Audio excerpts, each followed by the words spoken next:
Hello everyone, আসসালামু আলাইকুম। আশা করি সবাই ভালো আছেন। আমার ছেলে স্কুলে যাচ্ছে, দেখেন।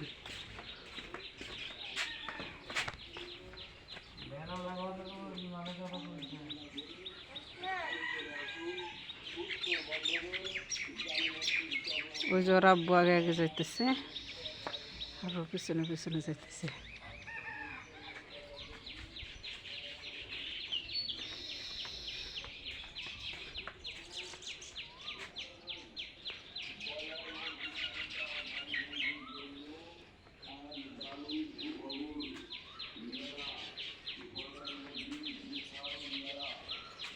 বাড়িটা একদম ফাঁকা, একদম পরিবারের সদস্যের সংখ্যা কম।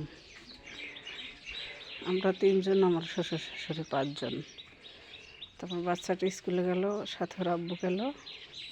তো এখন তো আমি আছি বাড়িতে একা। আর এই যে শ্বশুর শাশুড়ি এখনও ঘুম থেকে ওঠে নাই, দরজা লাগিয়ে এরা